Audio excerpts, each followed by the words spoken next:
USCHO.com. This is the USCHO Week in Review podcast from U.S. College Hockey Online at USCHO.com. A look at this weekend in college hockey and a review of the top news of the week. Welcome to Weekend Review for Monday, November 25th, 2019. I'm Ed Trefzger alongside Jim Connelly. And Jim, our game of the week had Northeastern hosting Maine, and it was a sweep on the weekend for Northeastern. Yeah, you know, and this is a pretty big weekend for Northeastern. They've been looking for consistency. Talking to Jim Madigan last week, that was the number one thing that he mentioned was this team needs to get more consistent. I think that offensively they got what they needed. Tyler Madden, a hat trick on Friday night. Zach Solo, he has 2 goals on the weekend, including a really nice game-winning goal on Saturday to come back from a 2-1 deficit against Maine. So this is a really good weekend in terms of being a measuring stick for Northeastern, maybe a confidence booster. They'll head to the Friendship Four, which we'll touch on later, over in Belfast next week. And this is just, it's good timing. You know, they needed a little bit of a consistency and confidence booster, and they get it in Maine. How about for Maine, though? I don't think the Black Bears are looking for any moral victories. It was a good competitive performance, but a couple of losses still. Yeah, it's still losses, and it still kind of goes to the fact that they really struggle on the road. I don't know if I've seen a team over the last 4 years that just can't get things done on the road. And I know that the last year wasn't that bad, and they've had a couple of good road games, but they're coming out of these series, a point or 0 points on these 2 games road trips, and this isn't like most of the Hockey East teams where you might be home on a Friday night and, on the road on a Saturday night. Maine, when they go away, they usually are playing 2 games away from their building. So if you're struggling on the road, you're coming away with too many empty weekends. And sure, maybe you're making up for those with great weekends at home like they had the previous against New Hampshire. But this team has to learn how to play on the road. They've got to be better at playing on the road. They had a lead on Saturday night on the road in the third period and failed to close out a game. So there's a lot this team has to learn. I think they are a better team than a lot of people expected them to. Their record indicates that. But they've got to find ways to win on the road. Minnesota State keeps on keeping on. A couple of big wins. They're now 10-1-1. Alaska Anchorage came in 7-1 and 3-0. A pretty emphatic statement by the Mavericks. Yeah, statement weekend. Not that they need to make one, and it does feel like this is one league this year that potentially a team could run away with, and that team could be Minnesota State. But we always talk about the fact that you have to beat the teams you're supposed to beat. And obviously, Anchorage is a team that they've had some okay moments this season, but they're obviously on by far the lower half of the WCHA. So they come in and it's almost like, I don't like to use the term fly swatting. You're just trying to make sure that the teams that can be annoying and can do some harm if you lose to them, especially in the pairwise, it can do a lot of harm. You got to beat those teams, and there you go. A great weekend at 10-1 total goals over the 2 nights. That's pretty much a good statement. 2 teams are undefeated at this point still.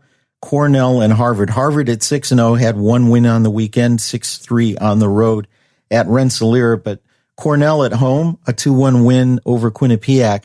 We'll get back to the Bobcats in a second. And a big 5-1 win over Princeton. Yeah, you're talking about being 8-0 for Cornell at this point. It's their best start since 72-73, I believe. And I'd have to look. I didn't look it up before we got on, but that sounds like it was maybe the Dryden season. I'm sorry, the undefeated season. I'm not totally positive. My memory's not that great. But this is really impressive what we're seeing from Cornell at this point. They've not given up more than 2 goals in any game this season. They haven't shut anybody out, but you go through their goals against 2-2-2-1, 2-2, 1-1-1.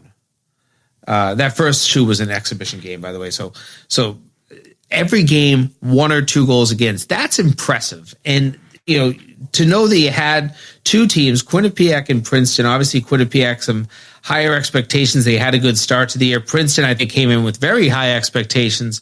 We'll see what they end up doing and how they live up to those. But I mean, these are two teams that are very good hockey teams, and you came away, with a 7-2 composite over the two nights. That's a pretty good output and a pretty good defensive showing. I'm really getting high on this Cornell team. I don't think that they should jump into the number one spot in the poll. I think like last week, they're going to garner a lot of votes, but Minnesota State, we just mentioned, they did what they're supposed to do.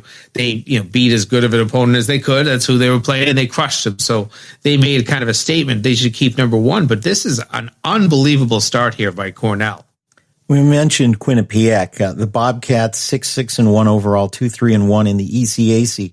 They are not getting it done on the road. 5-1 at home, 1-5-1 on the road.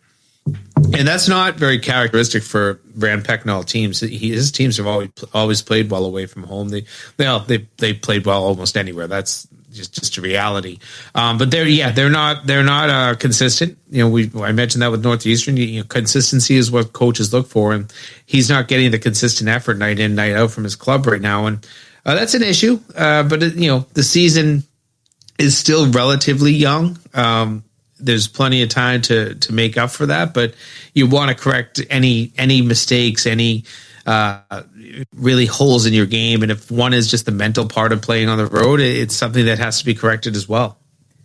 Michigan State, we talked about that matchup with Notre Dame this past weekend. We talked about it on the Game of the Week podcast last week as one to watch out for. Danton Cole has things moving in the right direction for the Spartans. They picked up 4 out of 6 points against Notre Dame. They lost the extra point in a 1-1 tie on Friday, and then on Saturday, a 3-2 win, only the second loss on the season for the Fighting Irish. Yeah, I mean, this is pretty impressive, and I think that anybody, when they saw Danton Cole take over this program a few years back, said, "Oh, there's a really good coach that is going to go in and have a chance to turn around a good program." And it hasn't been easy. There's been a lot of bumps along the way. And I look at kind of the season to date, a lot of splits, a split against Northern, a split against Colorado. Then they get swept by Cornell, a split with Penn State, though, and then a sweep of Michigan, and then you take 4 out of 6 against Notre Dame. So you're talking about in your last 5 games, you're 4-1-1. That's pretty good, and that's actually your Big Ten record as well. They're 4-1-0 in the Big Ten, and I think they're sitting in third place. But at least we always say that in the months of November and December you can't win a championship, but you can certainly lose one.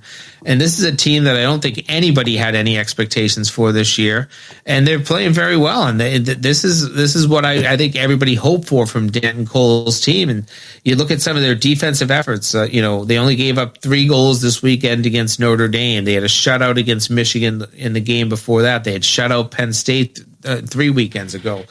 A lot of good defense, good goaltending, and this is a team, nobody's going to be able to sleep on Michigan State now. This is a much more difficult opponent than I think people thought they would be. Jim, while we're talking Big Ten, Ohio State and Penn State, as you would expect for some teams that are so closely matched, they had a split on the weekend.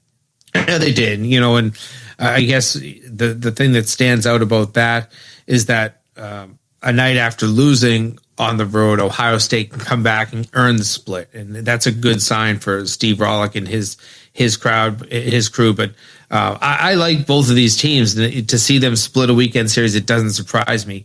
Goal scoring, I don't think anybody's surprised. There was plenty of it. 9 goals on Friday, 7 goals on Saturday, but 2 one-goal games. These are going to be 2 teams that'll be kind of neck and neck as this season goes down in the Big Ten, and what they're battling for, I'm not sure whether it's a first place or a second place or whatever, wherever their battle is going to be. I can't tell this early in the season, but I guess it's kind of what we expected. I thought that this would be a good series that you'd probably get a split out of.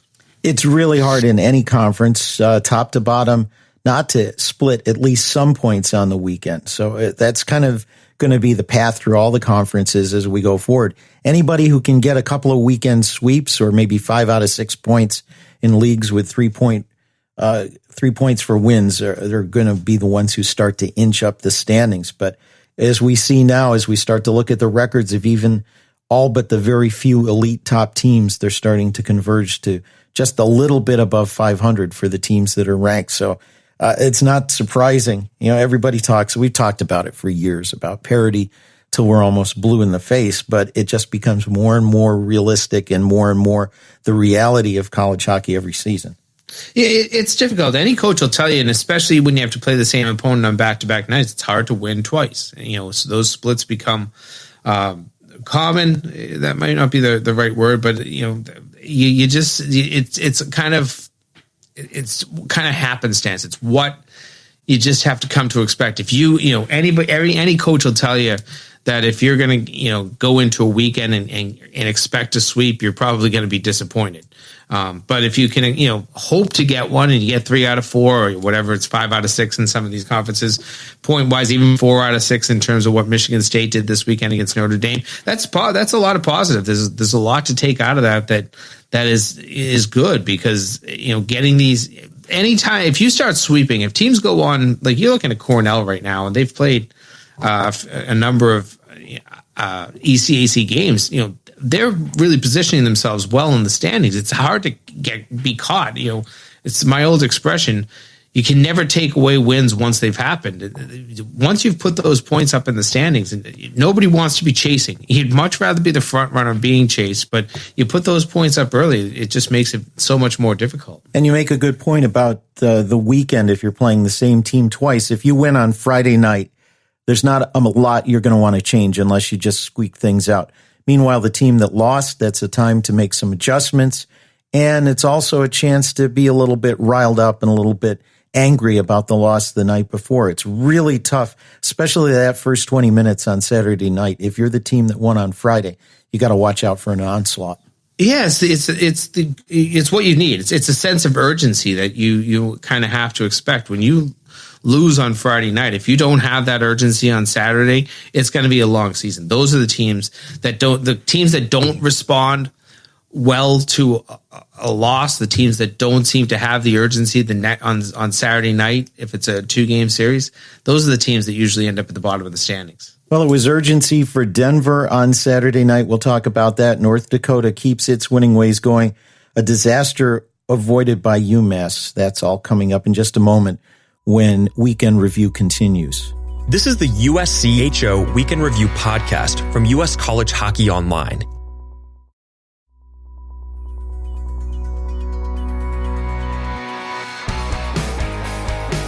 Well, Denver split with Western Michigan over the weekend. It was a 2-1 loss on Friday, and Denver came back with a pretty substantial and convincing win on Saturday. Well, one of those things that you're saying, if you're a Denver fan, you're saying, phew, okay, we at least we showed that we can play on Saturday. And listen, that's a good Western Michigan team. We know that. But, you start, gangbusters. What a great start to the season for Denver. But there's been some rocky bumps since then. And you're just trying to find a way to steady the apple cart. And, if you're losing 2 at home, to Western Michigan, that's a problem. So when you put yourself in a position that could happen after you lose on Friday night, then you kind of go into the locker room the next day and you have that uneasy feeling, oh boy, we can't lose this game. And that's, I guess, where we were just talking before the break about that sense of urgency. And they must have obviously had that, and they came out with a great offensive performance and kind of dominated Western. And that's a good statement game. Those are the statement games you need. Western at the same time, we just said it. Sometimes you just have to take your split of a series and be happy with it. That's a series that they probably going on the road to Denver. We'll take a split there. Meanwhile, North Dakota, a couple of wins over St. Cloud, although it was a close one, an overtime game on Saturday. St. Cloud winless in the NCHC and only 2-6-4 overall. They've got to be a bit concerned. Yeah, I can't be the only one that's really kind of panicking for St. Cloud. It just might not be their year. I mean, this is a very good team that has put together a lot of great seasons in a row here. So the thought that things just don't seem to be working out early on, there's ways to rally. We understand that. But then you go to the other side of it and look at what's gone on here for North Dakota. They had a 2-1 loss to Minnesota State a night after they tied against the Mavericks. But everything else, they had a shootout win against Denver. I'm sorry, I guess they won in 3-on-3 overtime. But everything else is a win. I mean, this is unbelievable. I think people hoped that North Dakota would be back, that they'd be, kind of inching their way up. I mean, I think I had them in the top 3 in my ballot this week. This is a team that began the season ranked 18th, and I think a lot of people thought that was a reputational rank, and they've proved it. They've shown that they can play and that they are as good of a North Dakota team as we've seen. One loss to this point, a couple of ties along the way. This is a very competitive team, and now they'll go and play kind of that old WCHA rivalry series that everybody kind of looks forward to against Minnesota on the road this weekend. I think that they should be considered the favorite in both of those games, but this becomes one of those emotional series. This should be a good one to watch. I mean, this is a Thanksgiving treat for anybody. And by the way, congrats to North Dakota head coach Brad Berry for getting his 100th win as a head coach over the weekend. Yeah, he has done nothing but good things there. Obviously won a national championship the second he came in. Of course, they've had a couple of down by their standard seasons because they haven't been in the NCAA tournament. But I think anybody that's in around the North Dakota program has to understand this is a great coach, and he's a great guy too. We love talking to Brad. One of the teams in the Frozen Four last year, UMass, got all kinds of attention. Of course, Cale Makar, the Hobie Baker Award winner. They avoided a disaster. Merrimack is a rebuilding team, and UMass came close to having a lost weekend. Yeah, UMass let a lead slip on Friday, which is something they don't usually do at home, and it ended up being a 2-2 tie. And then Saturday, just falling behind 2-0. They find a way to get a goal in the second, and then come back in the third, tie it, and then win it in the last minute of regulation. That's you talk about what makes up a good team. Sometimes it's the ability to maybe not play your best, but still come out with a lot of points. And 3 out of 4 points might not be what they wanted. You're talking about playing a Merrimack team that hasn't won a lot of games thus far. And I think that UMass probably sat there and saying, okay, this should be an easy 4 points. And that's the immediate problem in the thinking, is that you got to put forth a great effort. And I've talked to a lot of coaches this year about it because I see it so often. I say, is it hard to deliver the message that there's no such thing as an easy point in college hockey anymore? And every coach kind of responds the same way. No, it's easy to deliver the message. It's hard for the message to sink in. Exactly. And you hear coaches, they tell their teams all the time that this is not going to be an easy game. This is a desperate team. This is whatever. And so listen, you're UMass. You just played for a national championship last year.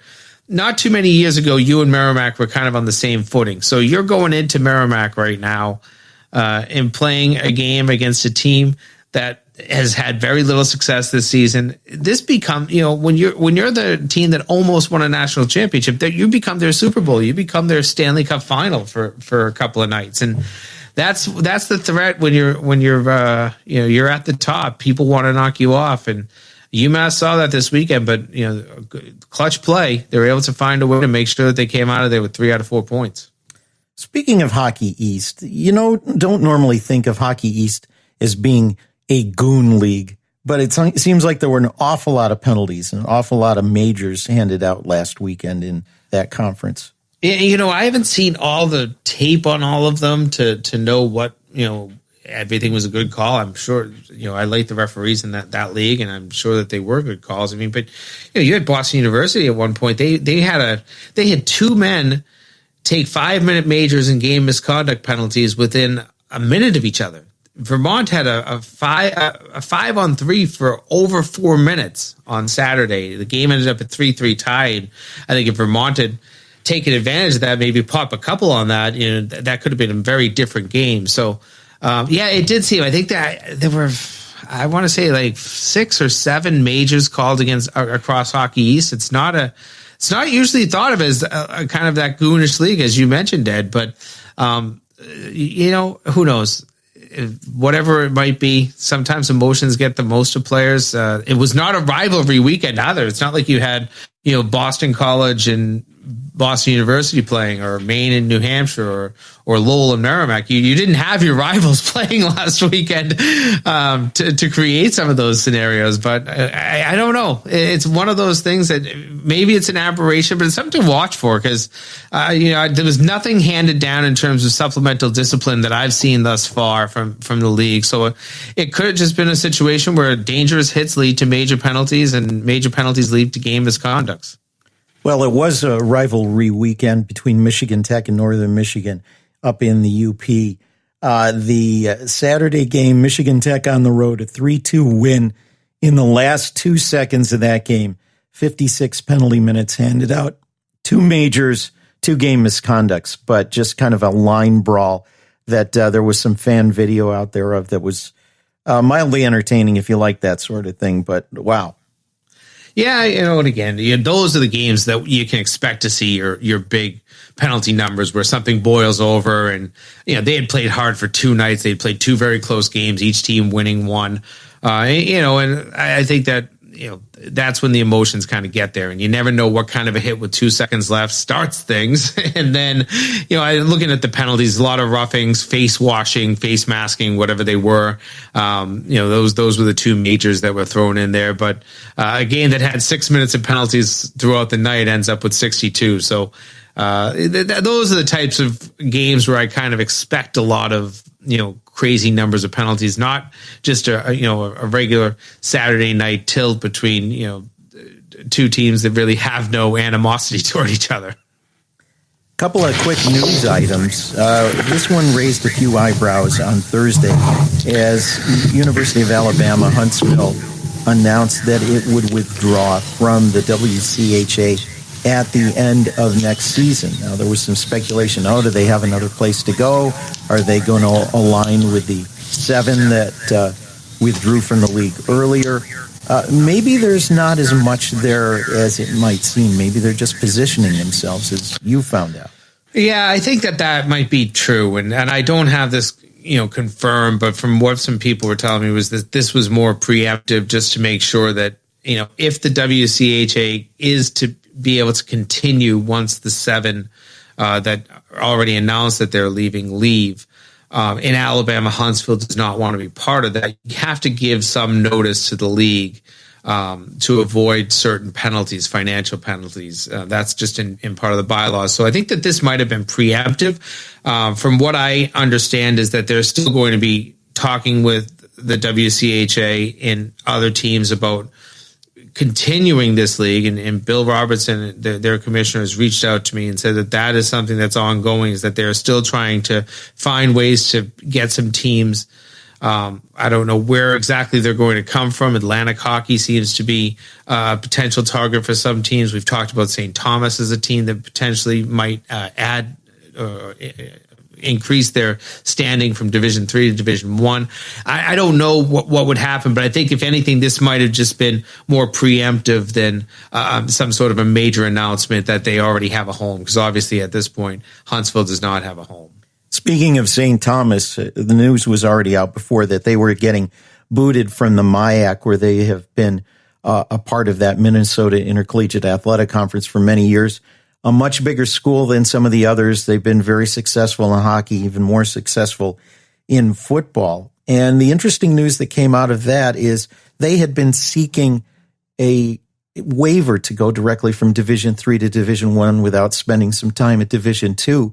Their athletic director said on Thursday that it looks like the NCAA is going to try to find a model that would allow consideration of Division 3 institutions to directly reclassify to Division 1. We may know something about that in April. That is interesting, and there's at least one other program already with Division 1 hockey keeping an eye on that. So that may be of some use for programs that maybe feel stuck at Division 2 or would like to move up. We'll keep an eye on that one. That would certainly make the possibility of more schools going to Division 1 in hockey at least something they could look at. Yeah, it's a difficult roadmap because the models, the business models of a Division 3 university versus a Division 1 university are so different. And there's major financial commitments that have to be made. You can't, I think from the NCAA standpoint, they just don't want teams to reclassify as Division I unless they're going to make the financial commitment. Now, obviously, you don't give out scholarships at the Division III level. You can do things creatively with kind of financial aid and stuff like that, but you can't give out scholarships. So when you're now talking about moving to Division I level, if you're not willing to commit the significant financial resources to give out the appropriate number of scholarships, or at least a competitive number of scholarships, then you're talking about programs that sometimes are doing it for the wrong reasons, and thus they're putting their schools and their universities, their athletic programs in positions to fail, because you've got to have the scholarship numbers, and you've got to have the financial commitment. You've got to have a larger staff, just an athletic department staff. So I was around the UMass Lowell program when they went just from Division II to Division I, and that was a pretty big move. And I'm watching Merrimack do that right now. There's a lot of just changes financially in terms of staffing, facilities, all of that sort of stuff. So there's big steps that go along with it. St. Thomas seems to be a school that is larger. They're committed enough. If they have the money to put behind it, it would be sensible for them, and that might be what the NCAA is trying to look at. They're trying to look at schools that can financially commit to this, to allow them to be in a position to go from the Division III right to Division I, not have to stop in Division II along the way, and just make things quicker and more efficient, I guess. That's efficient is probably the biggest word that comes to mind in what this is all about. Well, there are a couple of things to consider in this. One, there are not a lot of Division II leagues around some parts of the country. So the other sports at universities looking at that would be left high and dry, looking for a conference for a few years. The other one is basketball is a big part of this. You already have had to go to 68 teams that get pared down to the field of 64 in basketball. And I know they don't want to have more teams just flooding in to say, hey, we made the tournament. That's also a factor in that too.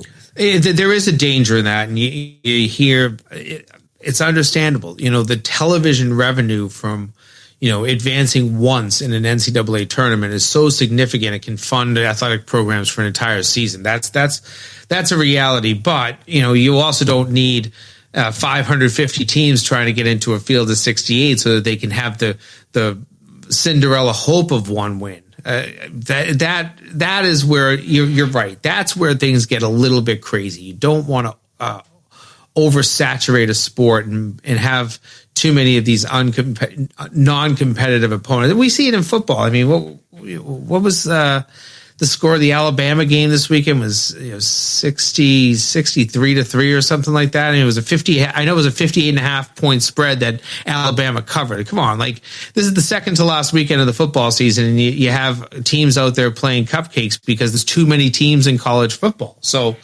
that's one of those things that you do have to watch out for. Teams just trying to get up for the hope of that one hit. At one point, it's like gambling everything for the hope for one win at the right moment. So I think that's what the NCAA has always guarded against. But I think they want to be able to look at this more on a case by case basis instead of going as a broad brush and a blanket. Well, there aren't too many teams in Division I hockey, so we have that going for us. But somebody who wants to make that change is celebrating its 10th anniversary. Exactly 10 years ago yesterday, November 24th. Of 2009 was the launching of College Hockey Inc. And over that time, they have grown to be a great advocate for the sport, especially in helping young players determine the route that they're going to take if they're looking toward a pro career. Certainly the college game has made a great case for why that's a good development path toward the NHL. And now a third of the players in the NHL have come through the college hockey ranks. That is a great measure of success right there for College Hockey Inc. And they continue to do all kinds of excellent things. So certainly our congratulations to Director Mike Snee and Associate Director Nate Ewell and all the folks involved with College Hockey Inc. on this landmark occasion. Yeah, I'll tell you, 10 years ago when this was announced, I remember it was Paul Kelly who headed it up at first, and he was just kind of out of the NHL where he had been the Player Association rep, and obviously had gone through a difficult a lockout in the NHL as the NHLPA rep. And so I remember meeting with Paul at the beginning, and I didn't understand the vision at first. And maybe it's because nobody did. I think everybody put this College Hockey Inc. together, and maybe they kind of had a vision as to what it could become. At that time, it was, more, hey, let's bring in an NHL guy, and maybe he kind of can help us navigate some of the waters to the NHL and what it takes to get there. And, some of the issues they had with the collective bargaining agreement, none of that ever really got hashed out, but the conversations did start more. But then, as Paul left and you brought in Mike Snee, and in between you had Nate Yule come in. He was coming from the NHL where he was with the Capitals for a long time. But Nate had a big college hockey background, and he understood the game and what they've done in terms of creating a program and a process and an educational system.